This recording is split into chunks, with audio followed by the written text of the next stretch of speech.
को कोरिलेशन का एक पूरा रिवीजन दे दे रहा हूँ, एकदम अच्छे से कर दो कोरिलेशन। ठीक है, बस 1 मिनट रुकना बेटा।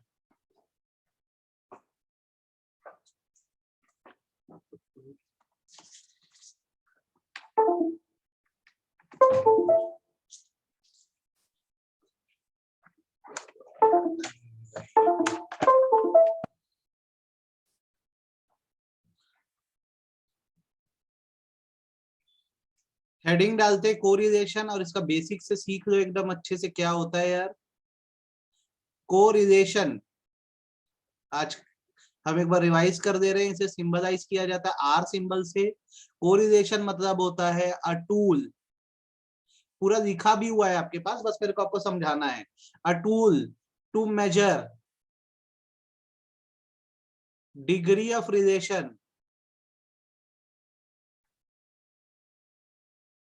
Between two set of variable. साधारण भाषा में बोलूं तो कोरिलेशन वो टूल है जिसका काम बेसिकली ये होता है कि जब दो सेट ऑफ इंफॉर्मेशन दी होती है तो उसके बीच में रिलेशनशिप निकालना।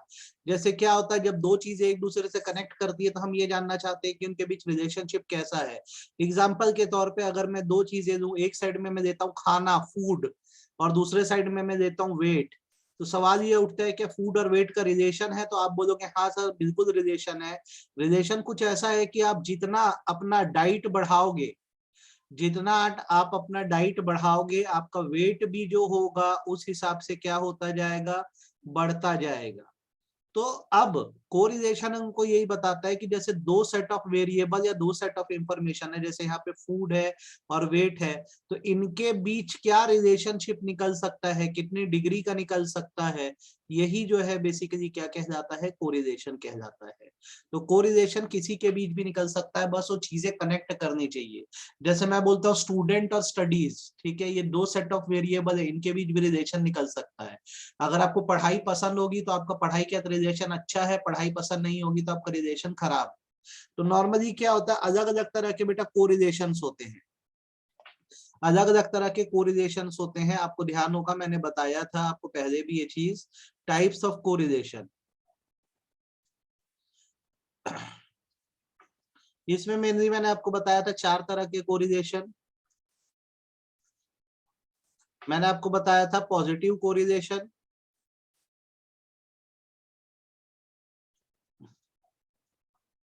ठीक है।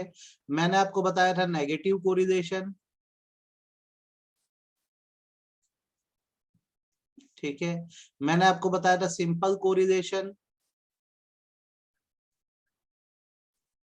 और मैंने आपको बताया था मल्टीपल कोरिलेशन। 4 तरह के कोरिलेशंस होते हैं जो आपको पता होने चाहिए। जैसे पॉजिटिव कोरिलेशन का मतलब होता है बेसिकली जब दो वेरिएबल होते हैं और वो सेम डायरेक्शन में मूव करते हैं, सेम डायरेक्शन में मूव करते हैं, तो इसे हम लोग कहते हैं पॉजिटिव कोरिलेशन। एग्जांपल के तौर पे एक साइड में आपको दिया हुआ इनकम और दूसरे साइड में दिया हुआ है आपको डिमांड। तो इनकम और डिमांड क्या होती है, साथ साथ बढ़ती है। जैसे इंसान की कमाई बढ़ती है ना, जैसे भी इंसान की कमाई बढ़ेगी, देखो 100 रुपए कमाए, फिर 200 रुपए कमाई बढ़ गई, फिर 300 रुपए हो गई, डिमांड भी आपकी क्या होती जाती है, बढ़ती जाती है। तो आप यहाँ देखेंगे तो सेम डायरेक्शन में मूव हो रहा है, अगर इनकम इंक्रीज हो रही है तो डिमांड भी इंक्रीज हो रही है। तो इसे हम लोग बोलते हैं पॉजिटिव कोरिलेशन। सिमिलरली इसका उल्टा भी हो सकता है, ऐसा भी हो सकता है कि जब इंसान गरीब होता जाता है तो डिमांड कम करने लग जाता है। तो जैसे पहले 300 रुपए कमाता था और कमाई कम हो गई, 200 कमाने लगा, और कम हो गई 100 रुपए कमाने लगा, तो डिमांड भी क्या हो जाएगी, कम हो जाएगी। लेकिन कम हो या ज्यादा हो फर्क नहीं पड़ता, बात यह है कि एक ही डायरेक्शन में मूव कर रहे हैं। जब इनकम बढ़ रही है तो डिमांड भी बढ़ रही है, और जब इनकम घट रही है तो डिमांड भी घट रही है। तो ये दो वेरिएबल शो करते हैं कि जिएंगे तो साथ, मरेंगे तो साथ, ऊपर जाएंगे तो भी साथ में जाएंगे, डूबेंगे तो भी साथ में डूबेंगे। इसे पॉजिटिव कोरिलेशन बोलते हैं। तो जब दो चीजें आगे बढ़ती है साथ साथ तो वो पॉजिटिव कोरिलेशन कहलाती है, ठीक है। आप बताओ आपको पॉजिटिव कोरिलेशन क्या है, एकदम दिमाग में बैठ गया कि नहीं बैठ गया, ये बताओ ईमानदारी से। पॉजिटिव कोरिलेशन क्या है, ये बात दिमाग में बैठी कि नहीं बैठी। जब दो चीजें साथ साथ आगे बढ़ेंगी ना, दो चीजें साथ साथ आगे बढ़ेंगी तो उसे हम लोग बोलते हैं पॉजिटिव कोरिलेशन।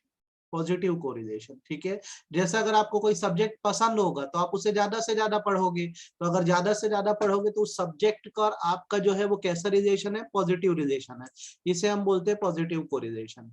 सिमिलरली जैसे मैं बोलता हूँ दो वेरिएबल है जो एक दूसरे को बिल्कुल पसंद नहीं करते, वेरिएबल कुछ भी हो सकता है ना, मतलब कोई भी फिगर हो सकता है, कोई भी नंबर हो सकता है, कोई भी अमाउंट हो सकता है।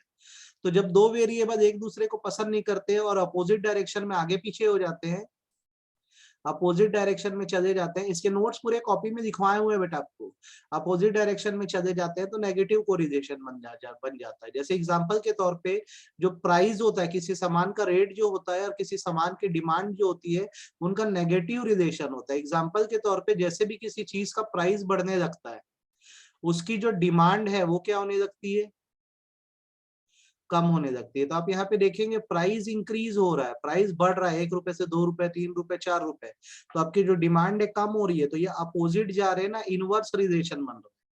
तो जब कोई एक चीज बढ़ती है और दूसरी घटती है सामने ही सामने रिलेशन में, तो इसे नेगेटिव बोलते हैं, इसे हम लोग नेगेटिव बोलते हैं। जस्ट इसका आपको समझ आया कि गया? वैसे इसका उल्टा भी हो सकता है कि जैसे प्राइस रिड्यूस हो रहा है, जैसे प्राइस रिड्यूस होगा जो डिमांड है वो क्या होगी, इंक्रीज हो जाएगी।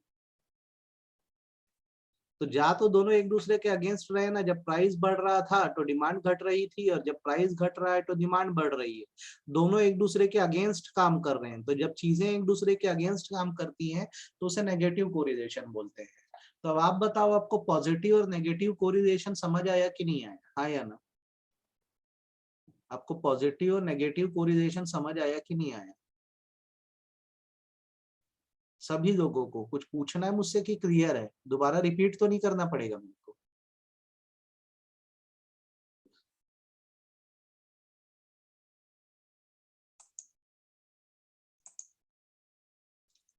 समझ गए? गुड। सिंपल कोरिलेशन का मतलब होता है measurement measurement of correlation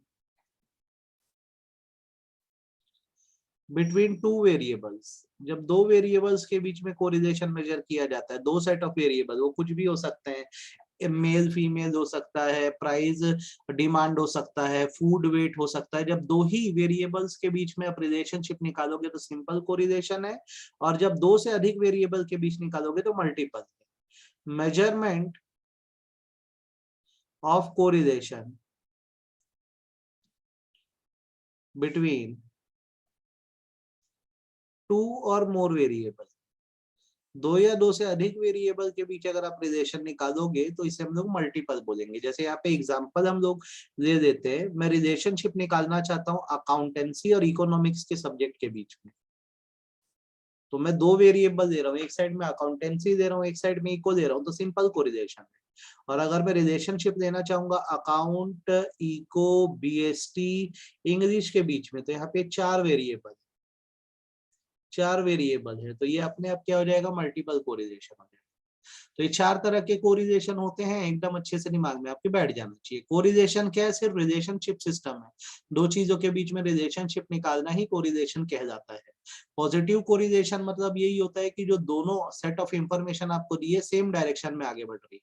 negative मतलब अपोजिट डायरेक्शन में आगे बढ़ रही है। जैसे एग्जांपल यही याद रखना, पॉजिटिव कोरिलेशन का एग्जांपल है इनकम और डिमांड, इनकम बढ़ेगी तो डिमांड बढ़ेगी, इनकम घटेगी तो डिमांड घटेगी, साथ साथ चलते हैं। नेगेटिव कोरिलेशन में आता है प्राइस और डिमांड, ये अपोजिट जाते हैं, प्राइस बढ़ेगा तो डिमांड घटेगी, प्राइस घटेगा तो डिमांड बढ़ेगी। सिंपल कोरिलेशन मतलब दो वेरिएबल्स के बीच में रिलेशन निकालना, और मल्टीपल कोरिलेशन मतलब दो से अधिक वेरिएबल्स के बीच रिलेशन निकालना। ठीक है, ये इसकी बेसिक थ्योरी हो गई जो आप लोग को आनी चाहिए। उसके बाद आप लोग को जो पता होना चाहिए वो होते हैं डिग्रीज ऑफ कोरिलेशन। ये आप लोग को एकदम अच्छे से आना चाहिए बेटा, इसमें बिल्कुल भी दिक्कत आपको नहीं होनी चाहिए। देखो नॉर्मली ये होता है डिग्री के हिसाब से कोरिलेशन हम दो ही प्रकार का मान के चलते हैं, पॉजिटिव कोरिलेशन और नेगेटिव कोरिलेशन। दो ही तरह का कोरिलेशन हम मान के चलते हैं, पॉजिटिव और नेगेटिव, और इसमें अलग अलग तरह की क्या होती है, डिग्रीज होती है। इसमें अलग अलग तरह की डिग्रीज होती है। जैसे डिग्री होती है परफेक्ट, परफेक्ट के बाद होते हैं हाई, हाई के बाद होती है मॉडरेट, और मॉडरेट के बाद होती है लो। इतनी डिग्रीज होती है कोरिलेशन की। तो जैसे मैं पॉजिटिव कोरिलेशन की बात करूं, तो यदि आपने कोरिलेशन निकाला दो वेरिएबल के बीच में और ये +1 आया, ये +1 आया, तो इसका मतलब ये है कि जो दो वेरिएबल का रिलेशन है वो परफेक्ट पॉजिटिव रिलेशन है। ठीक है, +1 परफेक्शन को शो करता है। कभी भी आपका आंसर कोरिलेशन में 1 से ज्यादा नहीं आ सकता, आएगा तो गलत हो जाएगा, याद रखना। अगर आपका आंसर +1 आ रहा है तो ये शो कर रहा है परफेक्ट पॉजिटिव कोरिलेशन। अगर आपका आंसर फॉल कर रहा है +0.75 से +1 के बीच में, प्लस प्लस लगाने से कंफ्यूज हो गए तो मैं ऐसे समझ, अगर तुम्हारा आंसर फॉल कर रहा है 0.75 से लेकर 1 के बीच में, जैसे तुम्हारा आंसर 0.89 आ गया मान लो, तो तुम बोलोगे कि sir there is high degree of positive correlation. ठीक है, यहाँ पे 1 कहाँ पे लोगे सर? 1 आ गया तो ऊपर परफेक्ट में देंगे कि हाई में? तो परफेक्ट में देना। यहाँ 2 1 तक का मतलब है 0.99 तक। ठीक है, फिर जैसे अगर तुम्हारा आंसर 0.25 से 0.75 के बीच में आया कैलकुलेशन में, तो बोलना sir moderate degree of positive correlation है। और तुम्हारा आंसर अगर 0 to 0.25 के बीच में आएगा तो तुम बोलना sir low degree of positive correlation है। 4 डिग्री रट डालो एकदम अच्छे से, जब कैलकुलेशन करोगे तो आंसर 1 के अंदर ही आने वाला है, कोई ना कोई पॉइंट में। तो अगर +1 आ गया तो बोलना परफेक्ट पॉजिटिव कोरिलेशन।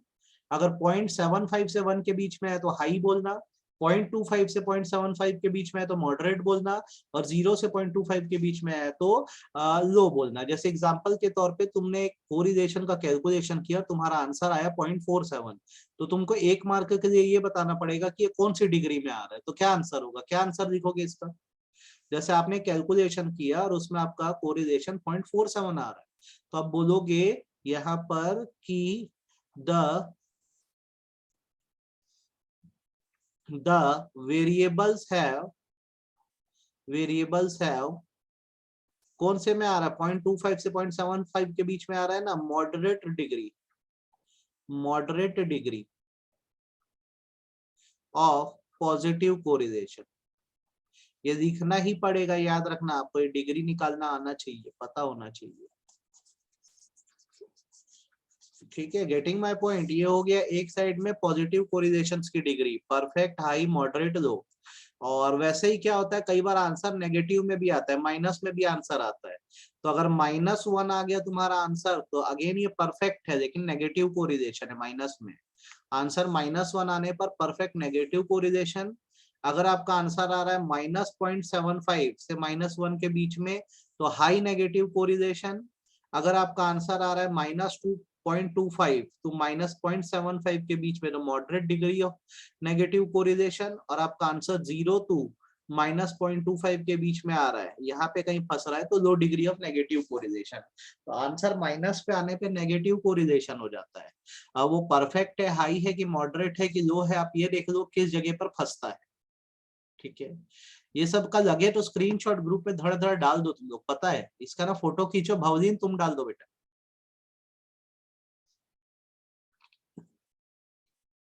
स्क्रीनशॉट्स डाल दो ग्रुप में।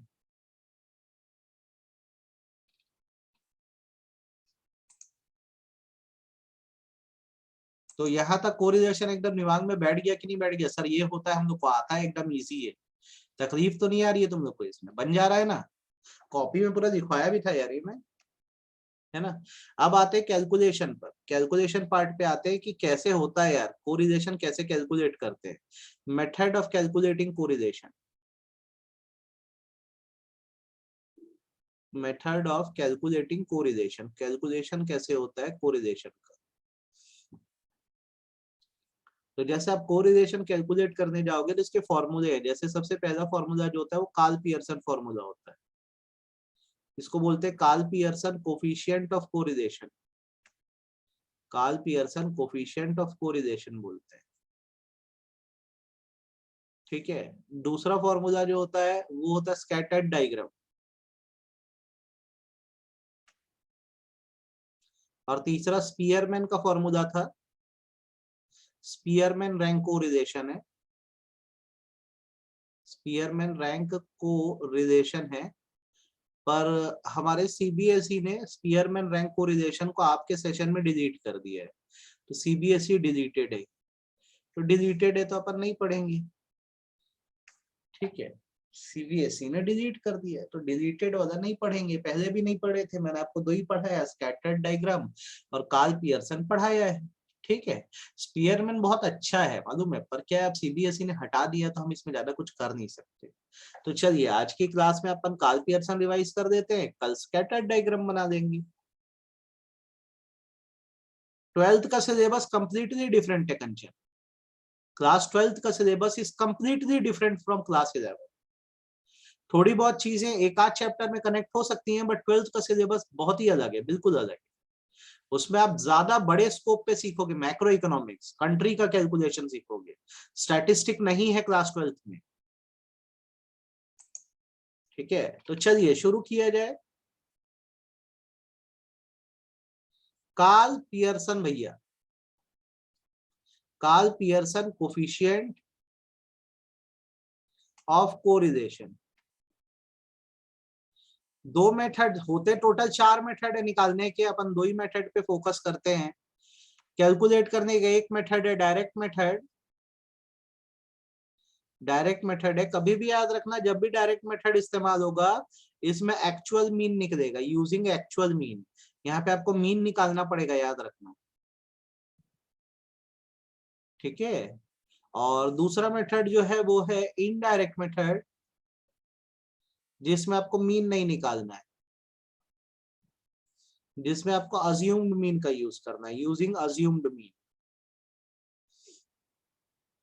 Assumed mean.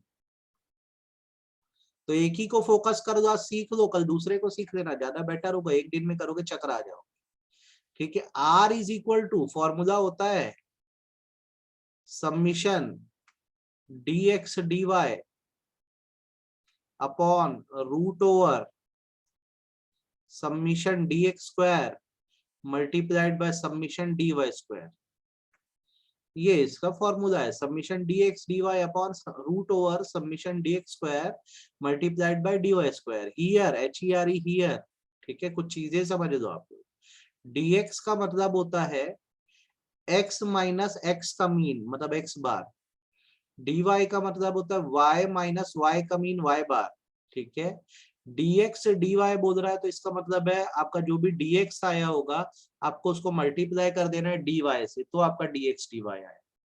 dx स्क्वायर का यहाँ पे मतलब है dx इंटू dx, और dy स्क्वायर का मतलब है dy इंटू dy। जिसके पास पहले नहीं लिखा होगा वो इसका स्क्रीनशॉट लेके रख लो। ठीक है, आज इसी फॉर्मूले की प्रैक्टिस करा दे रहा हूँ, यही इसी के क्वेश्चन करवा दे रहा हूँ। पहले 2 क्वेश्चन मैं बना के दूंगा, 3 क्वेश्चन आप बना के दोगे, तो ये जाके कंप्लीट होगा हमारा। ये हो गया क्या? जो नोटिंग नहीं करे थे फॉर्मूला नोटिंग कर दो। r is equal to summation dx dy, summation मतलब सम टोटल का सिंबल होता है, upon root over the sum total of dx square multiplied by sum total of dy square. ठीक है, ये हो गया कि हैंड रेस करो, फॉर्मूला फॉर्मूला लिख लिए क्या है? नहीं लिखे होगे तो लिख लो।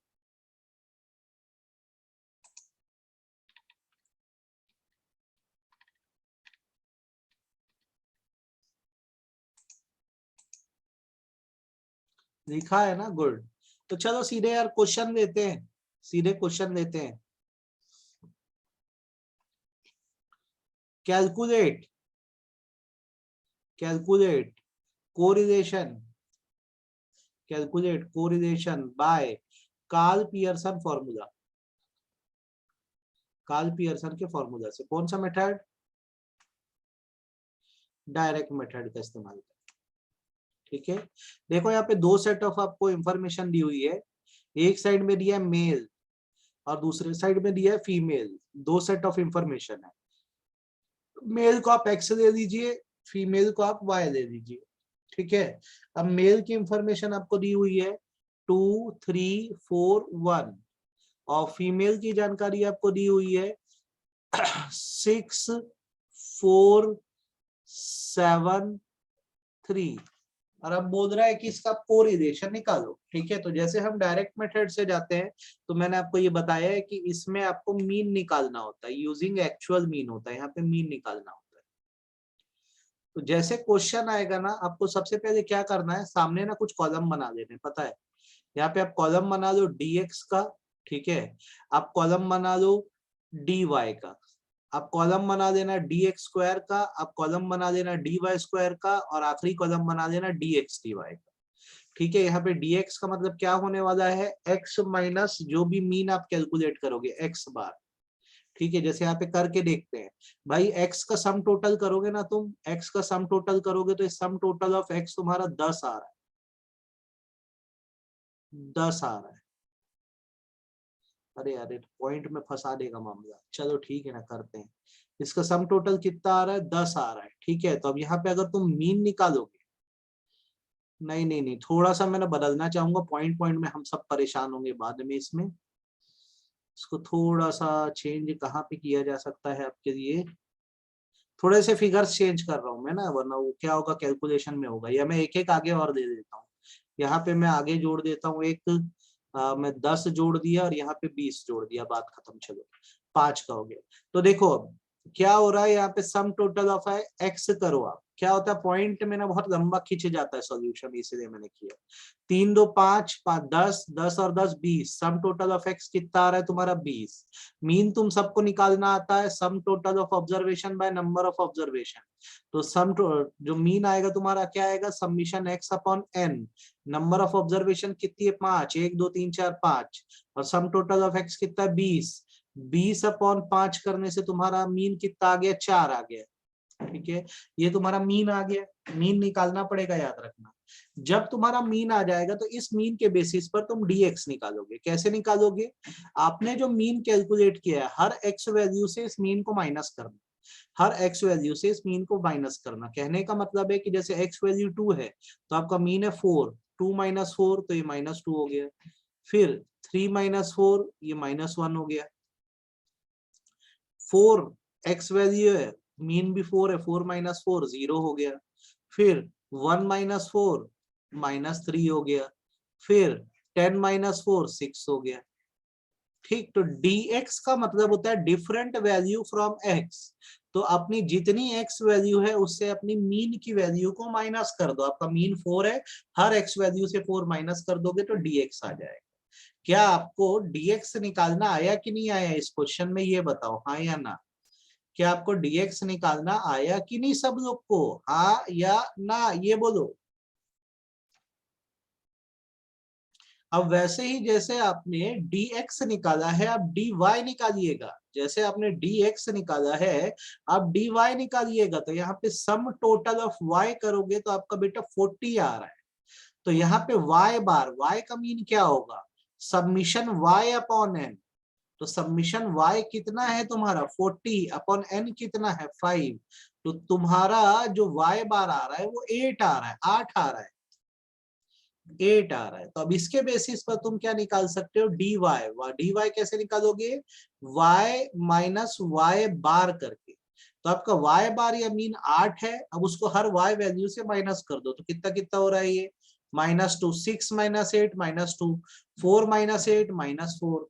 ठीक है, 7 माइनस 8 -1, 3 माइनस 8 -5, 20 माइनस 8 12। ठीक है, ये पूरी कहानी है। अब तुम बताओ, तुम सभी को dx dy निकालना आ गया कि नहीं आ गया। dx कैसे निकलता है, हर x वैल्यू को अपने x के मीन से माइनस करो। dy कैसे निकलता है, y में से y बार माइनस करो। अब हो गया। तो अब तुम क्या करना, देखो थोड़ा सही तरीका ये होता है कि जैसे तुम dx निकालिए dy निकालिए, तो तुम इससे सबसे पहले ना dx dy निकालो। dx dy का क्या मतलब होता है, dx मल्टीप्लाइड बाय dy, फिर dx स्क्वायर dy स्क्वायर निकालते रहेंगे। -2 इंटू -2 4 होता है, -1 इंटू -4 4 होता है, 0 इंटू -1 0 होता है, -3 इंटू -5 15 हो जाता है, 12 इंटू 6 72 हो जाता है, 72 हो जाता है। ये dx dy आ गया। इसका मैं सम टोटल भी कर देता हूँ। तो इसका मैं सम टोटल करूंगा तो मेरा 95 आएगा, 95 आएगा। कैसे सर, 72 प्लस 8 448 80 80 प्लस 50 95। ये मेरा आ गया क्या, dx dy। अब मैं dx स्क्वायर निकाल लेता हूँ। dx स्क्वायर का मतलब क्या होता है, dx का स्क्वायर कर देना। तो -2 into -2 4, -1 into -1 1, 0 into 0 0, -3 into -3 9, 6 into 6 36। इधर माइनस dy स्क्वायर भी निकाल लो। -2 इंटू -2 4, -4 इंटू -4 16, -1 इंटू -1 1, -5 इंटू -5 25, और 12 इंटू 12 144। तो अब dx स्क्वायर का टोटल आप कर दीजिए। dx स्क्वायर का टोटल कितना आ रहा है आपका? ये आ रहा है तुम्हारा 50 आ रहा है। सबमिशन dx स्क्वायर जो है मेरा 50 आ रहा है। और मैं dy स्क्वायर का भी टोटल मार देता हूँ, तो dy स्क्वायर का टोटल मेरा कितना आ रहा है? dy स्क्वायर का टोटल मैं करूंगा तो मेरा आ रहा है 160, हाँ 160, 160 और 30, 190 आ रहा है। dy स्क्वायर 190 आ रहा है। आप भी करके देख लो, मेरे से भी कई बार गलती हो जाती है ना, एरर हो जाता है, तो आप भी करके देख लो यही आ रहा है कि नहीं आ रहा है। 190 ही आ रहा है ना, देखो। हाँ 190 ही आ रहा है। तो तुम्हारे पास सब कुछ आ गया, dx dy आ गया, dx स्क्वायर आ गया, dy स्क्वायर आ गया। तो आपका फॉर्मूला है r is equal to summation dx dy upon root over summation dx square. कितना है तुम्हारा? dx square multiplied by summation dy square. तो अब ये थोड़ा लंबा कैलकुलेशन बनता है, लेकिन आपको करना पड़ेगा एग्जाम में, इसको याद रखना। dx dy 95 है, अपॉन dx स्क्वायर तुम्हारा कितना आया? 50 आया। ये dx का स्क्वायर कितना है? 50 आ रहा है, multiply by sum total of dy square 190 आ रहा है। अब इसको आगे फर्दर कैलकुलेट करेंगे तो 95 upon root over square root सबको निकालना आना चाहिए। मैंने आपको क्लास में सिखाया है कैसे निकाला जाता है, और ये सबको आना चाहिए बेटा। 190 into 50, 9500, 95 upon root over 9500, root over 9500 तुम्हारा आता है 97.46। अब अभी तो घर में तो कैलसी यूज कर सकते हैं, एग्जाम में तो नहीं कर पाएंगे, लेकिन आंसर है 0.97। आंसर है 0.97। और ये शो क्या कर रहा है? तो ये शो कर रहा है high degree of positive correlation. 0.97 आया ना, मतलब 0.75 से लेकर 1 के बीच में, तो high degree of positive correlation show कर रहा है। ऐसे पूरा लिखोगे तो ये प्रॉपर प्रेजेंटेशन और आंसर है। अब आप बताओ, आपको ये सॉल्यूशन समझ आया कि नहीं? बनाने का तरीका यहाँ पे थोड़ा मेहनत ज्यादा है, लेकिन आप कर पाओगे कि नहीं कर पाओगे, आप ये बताओ। आपको डायरेक्ट मेथड अब समझ आ गया कि नहीं? जो लोगों को कंफ्यूजन था, किसको कंफ्यूजन था बेटा इसमें? किसको नहीं बन रहा था पहले? अब बन जा रहा है ना, कोई तकलीफ तो नहीं है? आ गया ना, गुड। एक क्वेश्चन आप बना के दोगे क्या मेरे को? एक क्वेश्चन आप बना के दोगे? दूं क्वेश्चन मैं आपको? दूं एक क्वेश्चन बना के दोगे आप मेरे को? लो क्वेश्चन लो आप। आपको दिया हुआ है एक्स वैल्यू, आपको दी हुई है वाई वैल्यू।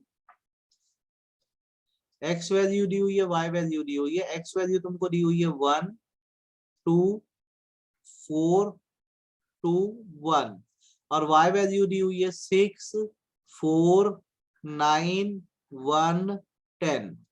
अपना मैं चाहूंगा इसका अपना मेरे को डायरेक्ट मेथड से कोरिलेशन निकाल के दिखा दो। डायरेक्ट मेथड से कोरिलेशन निकाल के दिखा दो, ठीक है? कुछ हिंट आपके लिए मैं सॉल्व कर देता हूँ। जैसे इसका टोटल समीशन एक्स जो है वो 10 आ रहा है, और ये जो है तुम्हारा समीशन वाई जो है 30 आ रहा है। तो एक्स बार मतलब मीन जो है वो तुम्हारा 10/5 मतलब 2 आएगा, और वाई बार मतलब 30/5 6 आएगा। तो एक्स बार वाई बार तो तुम्हारा आ गया, एक्स का मीन वाई का मीन। इसके बेसिस पे तुम निकालो dx, ठीक है, dy, dx का स्क्वायर, dy का स्क्वायर, dx dy, ये कॉलम बना लो। तो बना के दिखाओ मेरे को आंसर क्या आ रहा है।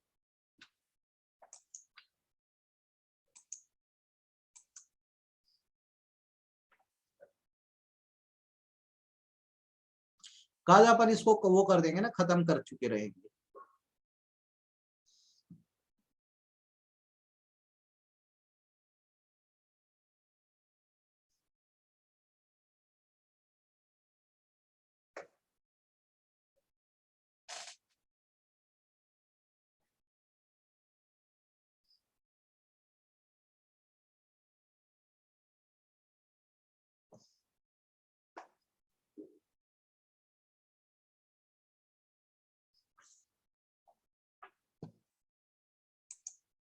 बनाइए बनाइए।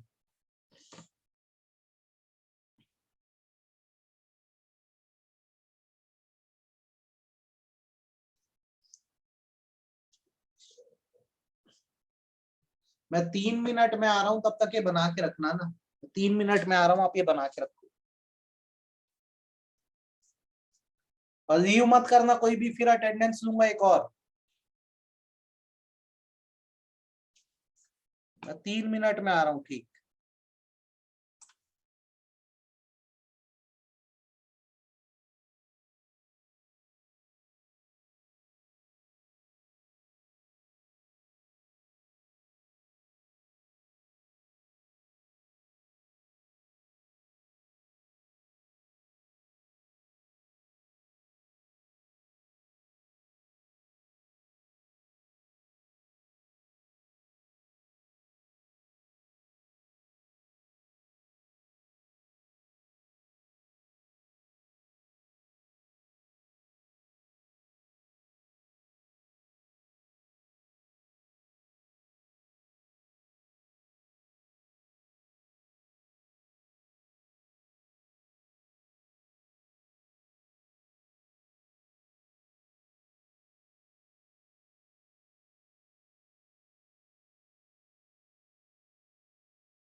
हाँ जी बताइए, आ गया क्या?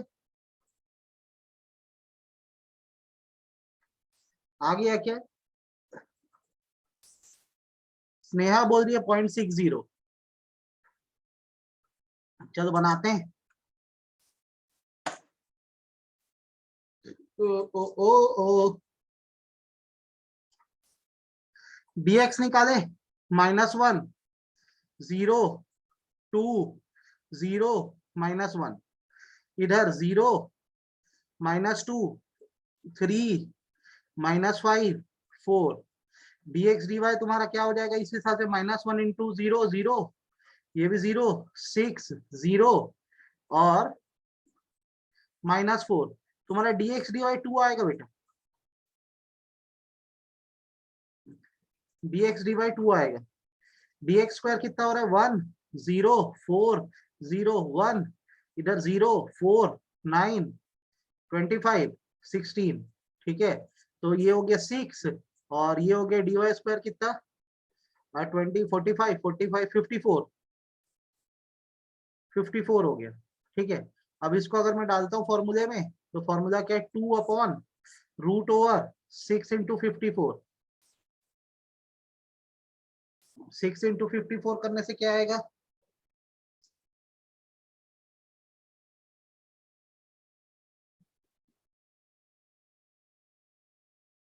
324।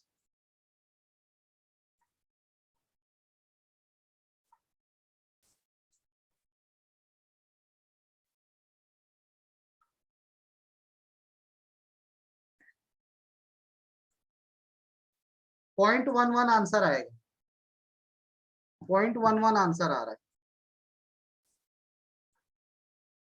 आपका भी आ गया क्या? सबका 0.11 आएगा। ये देखो, ये है सॉल्यूशन, देख लो। dx कैसे निकाले? तुम्हारा x बार 2 है, x माइनस एक्स बार करके। dy कैसे निकाले? y माइनस वाई बार करके। हो गया, सबका हो गया क्या बेटा? करेक्ट आ गया आंसर, हाँ या ना? इसकी और प्रैक्टिस कर देंगे, है ना? इसकी और प्रैक्टिस करना है आपको। ये देख लो, इसका स्क्रीनशॉट दे लो।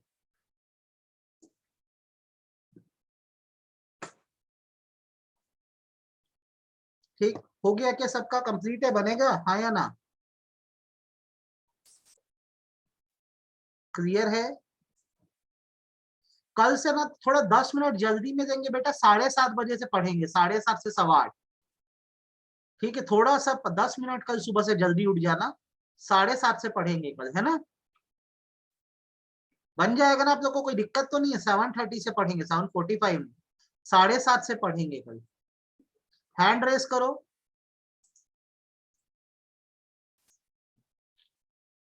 7:30 शार्प स्टार्ट कर देंगे कल से। बस आज इतना काफी है बेटा, चलो बाय बाय।